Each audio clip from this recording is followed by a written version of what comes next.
Hey guys, welcome back to Reserved Investments on YouTube. Thank you for joining me today.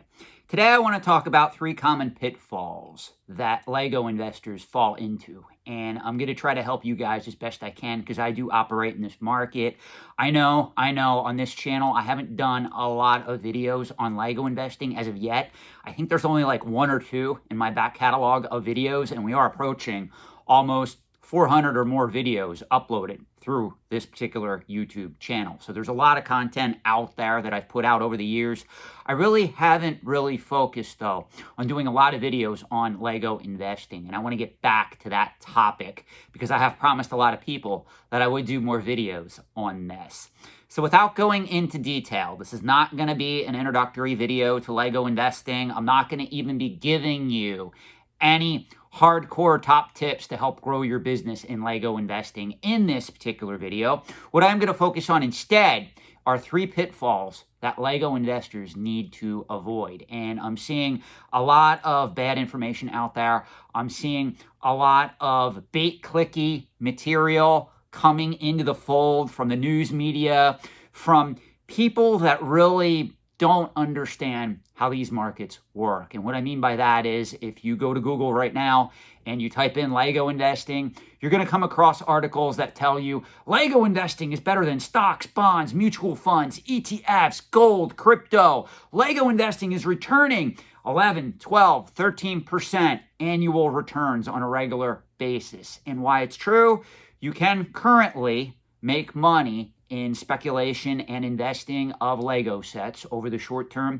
and potentially over the long term. A little murky on that. That'll be covered in another video. You need to understand that those clickbait articles are not telling you everything you need to know. For instance, they're not taking into account opportunity costs, time involvement, the fact that you have to pay a fee to sell on eBay or Amazon or potentially Bricklink, if that's the avenue that you choose. Another thing you got to understand is that Lego investing is an active investment. Unlike putting your money in an S&P 500 index fund or a total stock market index fund and doing nothing, just letting it ride, with Lego investing, you have to know what to buy, you have to store the inventory, you have to keep it in as best condition as possible, you have to pack it, ship it, list it, and also deal with any customer issues. It's almost like if we were talking specifically about traditional finance investing, it would be investing in a basket of index-based mutual funds versus investing in real estate that you own and rent out. Obviously, real estate is going to be a more active investment than that of just a simple portfolio of diversified stocks, bonds, mutual funds, and ETFs. Well, in this regard, when we get into Lego investing, the crux of it, there's a lot of good material that's out there. Don't get me wrong. I'm not trying to force myself in that space. I'm just covering this because I am, of course, doing a channel here on collectible finance. But there's also a lot of bad material out there that's circulating on collecting forums and also, I hate to say it, YouTube, TikTok, and the like. So with further ado, I'm going to give you 3 pitfalls that Lego investors seem to fall into, and this is the wrong mindset to have. First, you have to be very careful if you're going to go the route of parting out sets. Now, I know that a lot of people that watch this channel, they don't understand the crux of Lego investing. So just to give you a little bit of a background on this, every single Lego set that has ever been produced has its own unique catalog number associated with it. If you look at the box of any Lego set in a store, you're going to see it prominently on the box, and then it'll have the title of the set.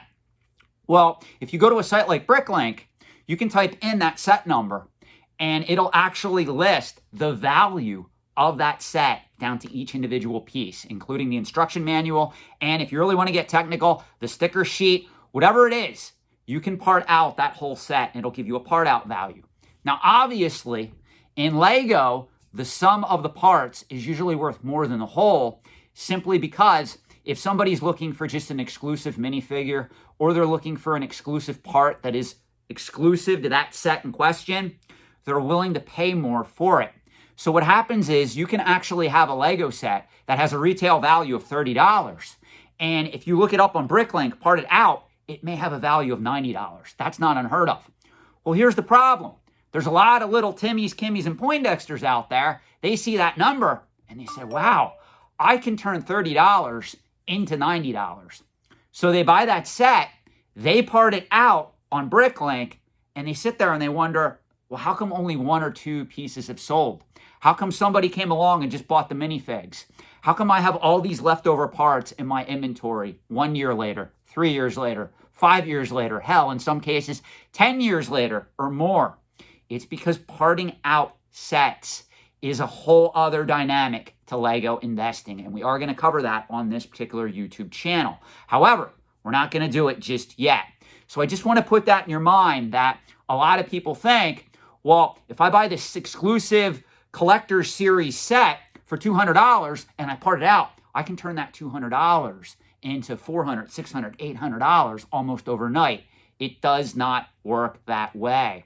You also have to understand that in the last several years, there have been a lot of resellers coming into this space. And as a result, inventory and investors' inventories are very, very large and growing. There's a lot of sets that are getting produced by the Lego Group that are just sitting out there in investors' inventory, and every investor pretty much out there has access to them and they own multiples.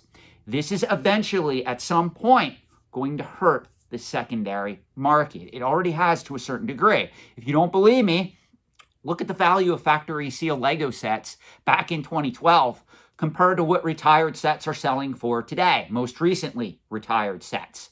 You have to understand that everybody is getting involved in this market, and there's going to be more on that in upcoming videos because there are cautions to alert you to. If you are going to go this route, even if you're going the sealed box route, you're buying this stuff at retail or you're getting it on clearance, on sale, you're hoarding it until it retires, and then you're flipping it into the secondary market. There are risks to Lego investing. Now, with that being said, let's get to pitfall number 2. Pitfall number 2 is I see a lot of people making very bad decisions as to when they choose to invest in the sets they want to invest in. The best time to buy Lego for investment, meaning you're going to the market, you're buying up factory sealed Lego sets, you're keeping it sealed, and you're going to flip it onto the secondary market as soon as that set's discontinued or a little bit thereafter. You want to buy that set as close to its retirement as possible. There is actually no point, with few exceptions that I'm going to get to in a minute here, guys, of running to the Lego store the minute an exclusive set is announced, buying it and putting it in your closet and just holding it and sitting on it because you're tying up money. You know, on this channel, we talk an awful lot about opportunity cost and the time value of money. Let me use this as an example. Let's say that you buy a $200 Lego set and you have an option of taking that $200 and buying or investing in a dividend-producing stock that pays 5%. If you hold that set, that $200 set for a year, you just lost $10 in investment income that you could have had, where that set is just sitting in your closet collecting dust, waiting to be retired. And this is something that a lot of the other channels that focus on collectible finance, if they even cover this as a topic, they don't delve into. There is an opportunity cost to investing in all these markets and tying up capital. It's just like me. When I go to the market and I buy a rare coin, let's say that I spend $10,000 on a rare coin and it sits in my safety deposit box. If you know finance, you could really make a case, well, Sean, if you invested that $10,000 at just 5% annual yield, that's $500 per year you are giving up to have that rare coin, that comic book, whatever it is, just sit there and collect dust. That's why as we go further on this channel, we're going to now start to apply a lot of the basics that I covered in previous videos, because by now you should all be aware, if this is not the first reserved investments video you are watching, you should be aware of opportunity cost. You should be aware of the time value of money at this particular point. If you're not, go back, watch some of my videos. I recommend good beginning finance books for you guys to learn these concepts. Now, the exceptions, of course, at when you will make a good decision by buying a Lego set when it first comes out is if the Lego store is doing any type of promotion. Are you getting double, triple VIP points? Are you getting exclusive minifigures or little gimmicky sets that they sometimes include with that particular purchase that you can flip onto the secondary market for an immediate profit. Every May 4th for Star Wars, may the Force be with you, May 4th, Lego does run promotions on the Lego Star Wars line where they will sometimes release an exclusive set and they will either give away a promotion, some type of minifigure, offer you double VIP points, which pretty much can be used and spent in Lego brand stores where you can get more Lego for your money. Those are good to take advantage of. Now, there's one caution with this. If you do get Lego points, please do not make the Timmy mistake. I see a lot of people when I'm at the Lego store, and my local Lego store is at the King of Prussia Mall. You can look that up if you so desire, if you want to use Google. King of Prussia Mall in Pennsylvania, that's pretty much my local Lego store. Well, I'll go there and I'll see people using their VIP points on sets that they can get cheaper either at Amazon or Walmart. They're not using it towards the exclusive Lego sets that maybe only Lego sells. And that's really where you want to use your VIP points if you are going to become a Lego investor. You got to get the most bang for your buck. And there is a strategy to this, guys. This is not just cut and dry. You can't just get into this market without understanding business, economics, and finance, and also have some understanding of the antiques or collectibles trade. So with that being said, this brings me to the last pitfall that I see a lot of Lego investors fall into. There seems to be certain Lego investors that are getting on the toy grading bandwagon. Now, I am a huge fan of Action Figure Authority toy grading. I'm a huge fan of people getting vintage Star Wars toys and play sets graded, G.I. Joe, Masters of the Universe, Mask, Thundercats, whatever it is, Teenage Mutant Ninja Turtles from the 80s, 90s, even in certain instances, the 1970s. The problem is, with modern era Lego sets, the market is just not there yet, with few exceptions. What are those exceptions? Well, if you have some of the San Diego Comic-Con, they did some of the superhero minifigures, and they made exclusive minifigures on their own little backing. Those particular items are worth getting graded. There are few other items, though, in the entire Lego line at present time from the modern era that are worth spending the money getting graded and encapsulated. If you are going to get anything graded, the top tier company to choose at present time, in my assessment, is AFA, Action Figure Authority. I do wish there were more reputable grading companies that were competing with AFA at present time. We'll see what happens in the future, but make no mistake, AFA is the standard. That being said, be very careful if you send Lego to get graded. Modern era Lego, and even to a lesser extent vintage Lego, does not really sell for more on the market, with few exceptions, if it is graded.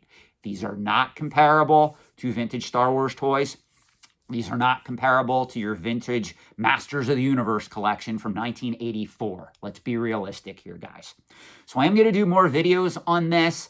I just wanted to put out a short video because I do see a lot of people falling for a lot of these traps. They rush to the Lego store, they buy X number of copies of the newest exclusive set the day that it hits, and they just sit on it. Bad strategy. Wait till that set is close to retirement. Or they start parting out sets, not realizing how much time and effort is involved in running a profitable, large Bricklink store. It is a major time sink. I'm going to have more videos coming on this channel on that talking point specifically. If you have any questions or concerns, let me know in the comment section below. If there's other talking points surrounding Lego that you want to see me cover on this particular YouTube channel, please let me know. I can also recommend some really good other YouTube content creators out there. Brickzar is one. There's a couple that are really prominent in this space. And again, I'm not trying to interfere with what they're doing. I'm just giving my take on this particular market because I'm involved in it.